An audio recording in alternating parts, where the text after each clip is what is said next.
A palavra do Senhor aqui no Evangelho de Mateus, no capítulo 6, 7, o versículo, vou ler aqui do 1 ao 2, diz assim a palavra do Senhor. Não julgueis, para que não sejam julgados. Porque com o juízo em que julgares, sereis julgados. E com a medida que tiverem medido, vos hão de medir a vós. Muitos têm a ideia de que a palavra do Senhor diz que nós, de modo nenhum, devemos julgar uns aos outros. Porém, o que verdadeiramente a palavra nos ensina é algo diferente. Percebamos aqui que o Senhor Jesus não proíbe de julgar. Mas ele fala assim, com a medida em que vocês medirem, vocês também serão medidos. Ou seja, isso quer dizer assim, se eu uso uma medida injusta, eu também vou ser julgado injustamente. Porém, se eu uso uma medida justa, eu serei julgado justamente. É isso que verdadeiramente o Senhor Jesus diz. Mas quando muitas pessoas, ou o mundo diz assim, não julgue, eles estão dizendo assim, não prega a verdade, porque a gente não quer ouvir. O mundo entende que pregar a verdade bíblica é julgar. Então é muito perigoso quando um crente, um cristão também diz isso, não julgueis. Porque ele está dando, alimentando aquilo que o mundo quer ouvir. Ou seja, não pregue. Não pregue porque nós não queremos ouvir a verdade. Então o Senhor Jesus diz, não julgueis. Não julgueis, para que não sejam julgados. Porque com o juízo com que julgares, sereis julgados. E com a medida com que tiver medido, vos hão de medir a vós. Glória a Deus. Então é aquilo que eu falei. Se eu julgo injustamente, eu serei julgado injustamente. Mas se eu julgo justamente, eu serei julgado justamente. E ele continua, ele vai dizer, aqui a gente vai entender que não é uma proibição ao julgamento, mas é uma orientação. Tome cuidado, porque do jeito que vocês julgarem, vocês serão julgados. Ele vai dizer no verso 3, por que tu reparas no algueire que está no olho do teu irmão, ou seja, numa trave, um cisco grandão que está no olho do teu irmão? Quer dizer, por que você julga, perdão, irmãos, o algueire, ou seja, um cisco pequenininho que está no olho do seu irmão, e não vê a trave que está no seu olho? Então o Senhor Jesus quer dizer assim, por que ao invés de você tirar a trave que está no seu, e ao invés de você tirar o cisco que está no olho do seu irmão, por que você não tira a trave que está no seu? E aí é onde entra o problema. Tem muitas pessoas cheias de defeito, de pecados, de erro, ou seja, cheias de trave no olho. Mas eles estão preocupados mais em tirar o cisquinho do olho do irmão do que tirar a primeira trave que está no seu. Então nós podemos entender nitidamente que o Senhor Jesus não está proibindo. Ele diz, primeiro, versículo 4, como dirás tu ao teu irmão, deixa-me tirar o argueire do teu olho, estando uma trave no teu. Aí ele fala, hipócrita, tira primeiro a trave do teu olho, então cuidarás em tirar o argueire do olho do teu irmão. Glória a Deus. Então é simples, irmãos. É simples. Então, repito, é um perigo esse negócio, não julgueis. Não julgueis, não julgueis. E quem fala não julgueis, normalmente nunca leu Bíblia, não entende o contexto. Lá em João, capítulo 12, o Senhor Jesus vai dizer assim, eu não vim julgar o mundo, mas as palavras que eu tenho pregado, essa que julgará o mundo. E é exatamente isso que acontece com nós cristãos. Nós não podemos julgar o mundo segundo o meu eu. Eu acho que isso é pecado, eu acho que é errado, isso é condenando tudo, não. Mas a palavra que nós pregarmos, essa que vai julgar o mundo. Por quê? Porque é a palavra de Deus. Então aqui é onde está a diferença. O julgar que o Senhor Jesus proíbe é aquele julgar segundo o meu eu. Porque você está no inferno, porque você é um cachaceiro, porque você é um prostituta e você não quer nada com Deus. Aí é julgar segundo o seu eu. Por isso que lá em João, capítulo 7, verso 24, o Senhor Jesus diz, não julgue pela aparência, mas segundo a reta justiça. Ou seja, aquela pessoa que julga demais pela aparência, ela será julgada também, de acordo com a medida que ela mede, que ela julga. Então quando a gente julga segundo a reta justiça, pela verdade, pela palavra, então nós também seremos julgados pela palavra. Então nós precisamos, meus irmãos, aprender a separar isso, em nome de Jesus Cristo. Porque muitas vezes nós andamos falando coisas que nós pecamos só de falar.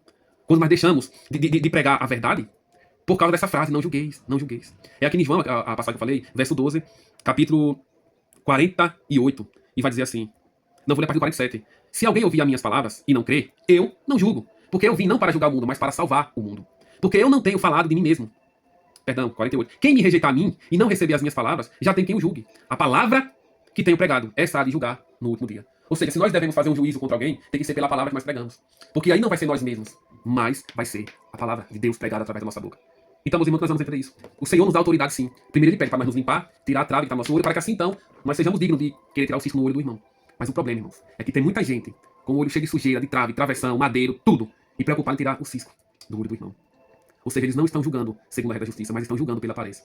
Digo isso porque nós que somos cristãos, nós somos constantemente atacados. E muitas vezes somos por moralistas. Como se não bastasse alguns religiosos que tentam nos afrontar, nos confrontar e nos abater, o mundo também se levanta. O mundo não entende nada de Bíblia. Não lê Bíblia nem nada.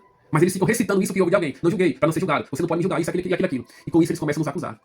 Você diz que é crente, isso que você faz errado, aquilo que você faz errado, isso que você compartilha errado, isso é pecado, isso não sei o quê. Quando é que a gente vai ver o cara com a vida toda torta? Com a vida toda errada, querendo dar lição de moral pra gente? A gente vê ter pessoas tentando nos corrigir, tentando dizer que exemplo você dá pro seu filho, que exemplo você dá pra sua filha, porque isso não é coisa de crente, não sei o quê, tal. E eles fazem pior. Eles fazem pior. Muitas vezes isso revolta a gente, irmãos. Porque a gente tem nossos filhos, nossas filhas, a gente cria do nosso modo, e o mundo lá fora criam seus filhos da pior forma possível. Mas eles ficam ali, o olho cheio de sujeira, mas procurando um ciscozinho no seu olho pra tirar. Pra julgar, na verdade. Eu digo isso porque muitas pessoas sabem que eu sei que eu sou polêmico diante de muitos, faço coisas que às vezes muitos não fazem, eu não tenho coragem de fazer, que eu posso, eu compartilho, que eu vivo, que eu gosto mesmo. Mas essas pessoas que me julgam, me condenam, apedrejam pedra, não é eu me gabando não, mas elas não fazem 1% do que eu faço. Muitas pessoas, Diego é um bobão, Diego é um bestão, Diego posta coisas que não precisa postar, não precisa compartilhar. Mas veja se vocês fazem o que eu faço. Veja se vocês têm coragem de compartilhar o que eu compartilho. As pessoas, ficar em videozinho é fácil, então venha também. Tá se expondo, aparecendo no YouTube, Instagram. É fácil, então venha também. Pregar aquilo que eu prego, falar, ler a Bíblia, confrontar pecado, venha também. É fácil, só é vir. Só é vir. Mas esse povo só sabe julgar, apedrejar, jogar pedra, criticar, que é pecado, que é errado, é do demônio, é do satanás, não sei o quê. Então venha também. Venha, você acha que eu faço coisas que você não concorda? Então venha fazer aquilo que deve ser feito, então, já que você diz, vai pregar a palavra de Deus. Mas muitos não vê. Eu não tô aqui me gloriando, não, irmãos, porque tudo é para Cristo. Mas muitos não vê versículos, vídeo. A gente dedica tempo baixando o vídeo para compartilhar, para que a palavra alcance. A gente dedica tempo lendo a palavra, gravando, postando, que a gente sabe que demora a carregar. Aí posta no YouTube, posta no Instagram. E eu faço isso com prazer, não é com pesar. Mas ninguém vê isso. Poucos dão glória a Deus, aleluia. E eu não quero não reconhecimento de ninguém. Mas também eu não gosto. Quando a pessoa não reconhece, mas só critica. A crítica é boa. Mas o que revolta não é a crítica. Mas é porque tem pessoas que dizem, amém, glória a Deus, bom. Aí também essa mesma pessoa diz assim, irmão, acho que o irmão deveria melhorar nisso aqui, deixar um pouco disso. A gente aceita, por quê? Porque essa pessoa sabe elogiar quando tem que elogiar. Mas tem pessoas que quando a gente faz algo bom, ele olha, não vi não. Mas quando faz algo que não é ruim, não que seja ruim, mas só porque ele não concorda, isso que o irmão faz é errado, não, isso é do diabo. Não, isso que o Diego faz, não, tá tudo errado aí, tudo errado.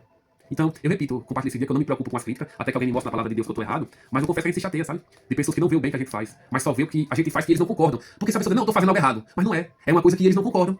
E aí eles criticam. Então essas críticas ofendem. Essas críticas são pesadas. Mas quando é a crítica construtiva de alguém que elogia, levanta, incentiva, errou, ele, tá errado aqui, a gente vai conserta. Mas são pessoas, quando vem de pessoas que só quer, a gente sente. Como o Senhor disse, mas não peca, a gente sente. Mas por que eu não peco? Peco, claro, todos os outros pecados que a Bíblia fala que aquele que disse não peca é mentiroso. Mas quando eu digo porque eu não peco é nesse sentido, com relação às críticas. Por quê? Porque eu sei que não está fundamentado na palavra. Então por isso que eu olho, a gente fica meio triste, não, mas é uma opinião da pessoa, não tem base bíblica alguma, então eu vou ignorar. A gente ignora, a gente sente naquele momento, a crítica, as palavras duras, pesadas, Diego é um bobão, enfim, a gente sente. Não, mas não é bíblico, não é uma opinião da pessoa, aí passa. Enfim, pra resumir, a gente sente, machuca, mas passa. Então o que eu tento dizer é isso. E eu não sou assim. Muitas pessoas me criticam por causa de coisas que eu gosto de fazer.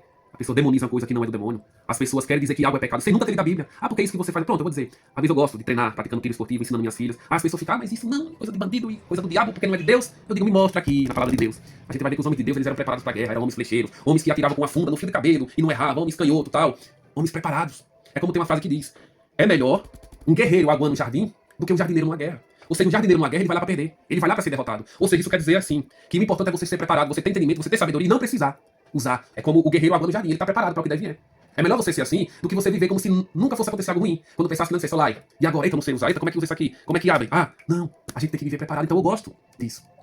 Mas as pessoas não entendem, demônio, que tá errado, pessoas sem base bíblica nenhuma. Então os homens de Deus, eles eram preparados. Eles eram preparados. E aí quando a gente vai ver essas pessoas que julgam a gente, são pessoas que não dão exemplo para filho, não dão exemplo para esposa, não dão exemplo para marido, são homens que vivem bebendo cachaça, dando um mau exemplo para os filhos, chegando de madrugada, dando dor de cabeça para a mulher, para os filhos, incentivando o filho a beber, filho fumar, filha dançar funk, usar roupa curta, enfim.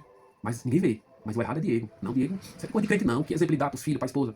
E eu pergunto, que exemplo vocês dão para seus filhos, para suas esposas, para seus maridos? Então primeiro tira a trave que está no seu olho, para depois tirar o cisco que está no meu. Então eu não sou pessoa de estar causando com isso, não. Por exemplo, eu gosto de fazer isso, o que vocês têm a ver com isso? Por exemplo, tem pessoas, irmãos, crentes, sinceros, que às vezes gostam de assistir jogo de futebol. Eu não gosto. Eu vou demonizar porque eu não gosto? Não. Tem irmãos que usam camisa de time. O que importa pra mim, eu não vou estar, irmão, isso é pecado, isso é coisa de preto, não. Tem irmãos que jogam bola. Eu vou estar dizendo, não, eu não faço porque eu não gosto, não é porque é pecado, não. Tem irmãos que torcem pra time, tem camisa, joga bola. E não tem problema não com isso, eu não vou perder meu tempo com isso, não. Mas infelizmente as pessoas perdem me atacando nesse sentido. Agora sim, tá com base bíblica, é pecado, é adultério, é mentira, é fornicação, é orgulho, é lascívia, aí eu falo. Agora negócio de roupa, é camisa de time, é jogo de futebol, é praia, é academia, não. Eu não vou perder meu tempo falando com isso, não, eu não me preocupo. Agora sim. Se aquela pessoa está fazendo é pecado, aí ela vai se acertar com Deus. O próprio Salomão vai dizer, em Eclesiastes, se não me engano, ele vai dizer, quanto a você, jovem, faz o que quer, curta a sua vida, come, bebe, se deleita. Agora lembre-se que um dia você vai prestar conta de tudo que você fez para Deus. Então, por que eu vou estar me preocupando com o irmão que joga bola, que usa camisa de time, que tosse? Não. Não vou estar me preocupando, não. Mas, aquilo que for baseado na palavra de Deus, eu vou repreender sim. Em nome de Jesus. Não porque eu sou santo, mas porque assim como a gente pode repreender, os outros também podem e devem nos repreender. Então é isso que eu tenho para dizer. Deus abençoe a todos. Em nome de Jesus Cristo. Amém.